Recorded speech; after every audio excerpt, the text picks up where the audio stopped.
बिस्मिल्लाहिर्रहमानिर्रहीम। किताब गदीर व आशूरा तशय्ई के दो रुकन। मर्ज आला जहान तशय्यो आयतुल्लाहिल उज़्मा हाज सैयद सादिक हुसैनी शिराज़ी दाम ज़िल्लुहु के आसार से ली गई चंद बातें। सबसे पहले उन्होंने इस बात को दलाइल और तारीख़ी हक़ाइक़ के साथ बयान किया है कि आशूरा और गदीर दोनों रुकन तशय्यो हैं, और जिस तरह आशूरा को हम तक पहुँचाए जाने में क़ुरबानियाँ दी गई हैं, इसी तरह गदीर के लिए भी क़ुरबानियों की एक तुलानी फ़हरिस्त है कि जिनमें से चंद का ज़िक्र इस किताब में बाकायदा मौजूद है। और गदीर का अजर व सवाब दुनिया और आखिरत के हवाले से क्या है, इसको बयान किया गया है।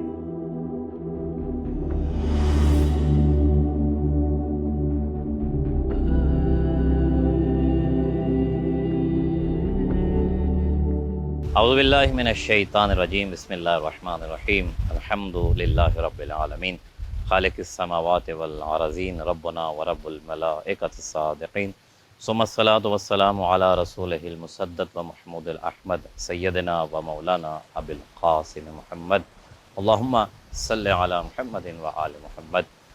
व क़ाल अल्लाहु सुब्हानहु व तआला फ़ी कलामिहिल मजीद व हुवा असदक़ु सादिक़ीन व क़ौलुहुल हक़। बिस्मिल्लाहिर्रहमानिर्रहीम। या अय्युहर रसूल बल्लिग़ मा उन्ज़िला इलैका रब्बिक व इन लम तफ़अल फ़मा बल्लग़्ता रिसालतहु। आपके सामने गदीर के उन्वान से हमारा सिलसिला गुफ्तगू जारी है, और जिसमें आपके सामने ये गोशगुजार करने की कोशिश कर रहे हैं ताकि आलम इस्लाम को ये मालूम हो सके कि गदीर तशय्यो के एक रुकन में से है। जिस तरह से आशूरा एक अहमियत का हामिल है, इसी तरह से ईद गदीर भी रुकन है शीयत का, एक जुज़ है शीयत का। और ईद गदीर को भी उसी एहतमाम के साथ हमें अपनी ज़िंदगी में दाखिल करना चाहिए जैसे हम आशूर को करते हैं। जैसे आशूर के बग़ैर दीन नामुकम्मल है, इसी तरह से गदीर के बग़ैर भी दीन नामुकम्मल है। जिस तरह से आशूर को हम तक पहुँचाने के लिए लोगों ने बड़ी बड़ी कुर्बानियाँ दी हैं, इसी तरह से तारीख़ गदीर भी देखी तो गदीर को भी हम तक पहुँचाने के लिए उलमा की, असहाबे आइमा अलैहिमुस्सलाम की बड़ी बड़ी कुर्बानियाँ हैं। अगर आप देखें, हम इमाम हुसैन अलैहिस्सलाम की कुर्बानी के बाद इससे मुंसलिक होने वालों के लिए अल्लाह ने जो अजर और जज़ा रखी है, जो उनके लिए मकाम व मर्तबा रखा है, उसे ना इंसान को समझ सकता है। और हम जिस हद तक भी बयान करें, उसके कुछ पहलू हैं जो हम बयान कर सकते हैं, वरना उसकी हकीकत और उसकी मंजिलत और उसकी फ़जीलत तक हम पहुँच नहीं सकते हैं।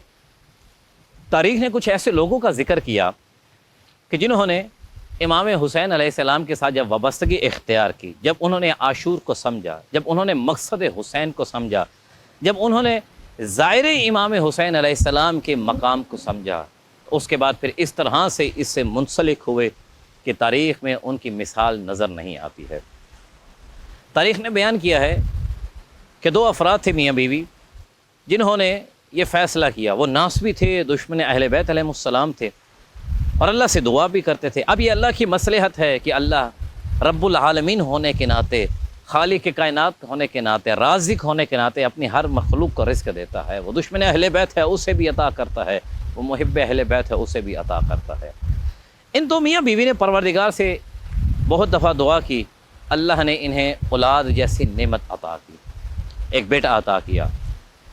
इन्होंने इसकी परवरिश इस अंदाज़ और इस नीयत से और इस सोच के साथ की कि जब बड़ा हो जाएगा तो हम इसे ज़ायरीन अबा अब्दुल्ला, ज़ायरीन इमाम हुसैन अलैहिस्सलाम को तकलीफ़ पहुँचाने के लिए मुख्तलिफ़ रास्तों में बिठाया करेंगे, या आने वाले ज़ायरीन को तकलीफ़ दिया करेगा।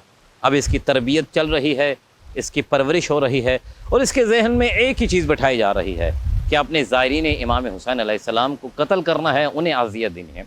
जैसे आज के दौर में भी आप देखते हैं कि मुख्तलिफ़ सूरत में, कभी दाइश की सूरत में, कभी तालिबान की सूरत में, मुख्तलिफ़ सूरतों में शियान हैदर करार, शियान इमाम हुसैन अलैहिस्सलाम को कत्ल किया जाता है।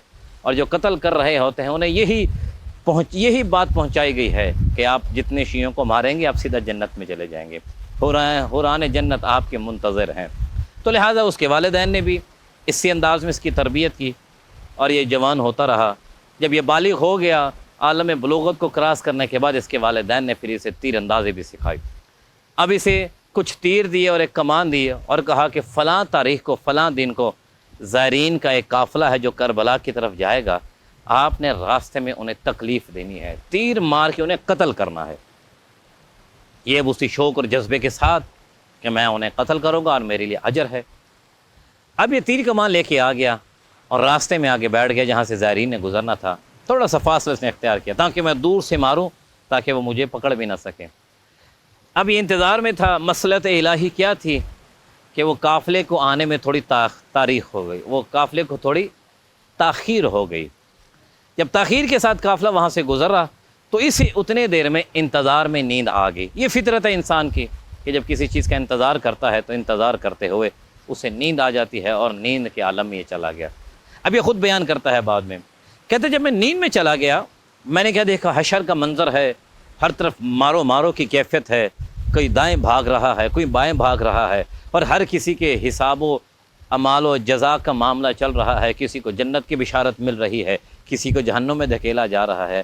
کہتے اسی اثنا میں نے خود کو دیکھا, میں نے دیکھا کہ میرے لیے بھی حکم دیا گیا ہے کہ اسے جہنم میں داخل کر دیا جائے. اور میں نے وہاں پہ منظر یہ بھی دیکھا کہ زائرین نے امام حسین علیہ السلام کے لیے جو مراتب تھے, جو فضیلت تھی, وہ انہیں عطا کی جا رہی ہے. کہتا جب مجھے جہنم کے لیے حکم دیا گیا, یہ خود بیان کرتا ہے, اور یہ قبلہ شرازی صاحب نے بھی اپنی کتاب میں نقل کیا ہے کہ جب اس نے کہتا ہے کہ میں نے جب دیکھا کہ مجھے حکم دیا گیا جہنم میں داخل کیا جائے تو فرشتے اٹھا کے مجھے جہنم کی طرف لے کے جانے لگے. جیسے مجھے جہنم میں لے کے جاتے ہیں اور جہنم کی آگ میں مجھے داخل کرتے ہیں, وہ کہتے ہیں میں نے کیا دیکھا, میں نے کیا محسوس کیا کہ جیسے ہی مجھے جہنم میں داخل کرتے ہیں, جہاں جہاں پہ میرا بدن جہنم کی آگ میں جاتا ہے جہنم کی آگ ٹھنڈی ہو جاتی ہے. میرے قدموں کی جانب سے مجھے داخل کیا گیا, وہ جہنم کی آگ مجھ پہ اثر نہیں کر رہی ہے. فرشتوں نے میرے قدم نکالے, میرے بازوں کی جانب سے داخل کیا. کہتے جب اس جانب سے بھی گیا تو آگ مجھ پہ اثر نہیں کر رہی تھی. کہتے پھر مجھے سر کی جانب سے داخل کیا گیا, لیکن جہنم کی آگ مجھ پہ ٹھنڈی ہو رہی تھی, اس کی حرارت مجھ پہ اثر نہیں کر رہی تھی. فرشتوں نے سوال کیا پروردگار کیا وجہ ہے کہ جہنم کی آگ اس پہ اثر نہیں کر رہی ہے؟ تو اس وقت ہاتف غیبی سے آواز آئی, اس پہ جہنم کی آگ کو حرام قرار دے دیا گیا ہے, اب جہنم کی آگ اس پہ اثر نہیں کرے گی. کہا کیوں پروردگار؟ کہا اس لیے کہ جب یہ سو گیا تھا اور زائرین کا قافلہ وہاں سے گزرا, قافلہ جب گزرا تو ان کے قدموں کی دھول اس زائر کے بدن کے اوپر پڑی ہے, اس کے اوپر پڑی ہے. زائرین کے قدموں کی دھول اس کے بدن پہ پڑی ہے, اور جس کے بدن پر زائرین کے قدموں کی دھول پڑ جائے اللہ اس کے اوپر جہنم کی آگ کو حرام قرار دیتا ہے. اب اس کا بدن زائرین کے قدموں کی دھول سے لبریز ہو چکا ہے, اب اس پہ جہنم کی آگ اثر نہیں کرے گی. یہ ہے ایک ظاہر امام حسین کا مقام. تو جب اس نے یہ منظر دیکھا تو اس کے بعد اس نے اپنے آپ کو سنبھالا. جہاں پہ یہ دشمن تھا وہاں پہ محب بن گیا, اور اس نے پھر اہل بیت کی شان میں شاعری بیان کرنا شروع کی, بلکہ یہاں تک لکھا کہ یہ مدافع اہل بیت بن گیا. اگر کوئی اہل بیت کے اوپر کوئی جملہ کہتا تو دفاع اہل بیت میں آگے سے شاعری بیان کرتا, اور بہت بڑا شاعر بنا.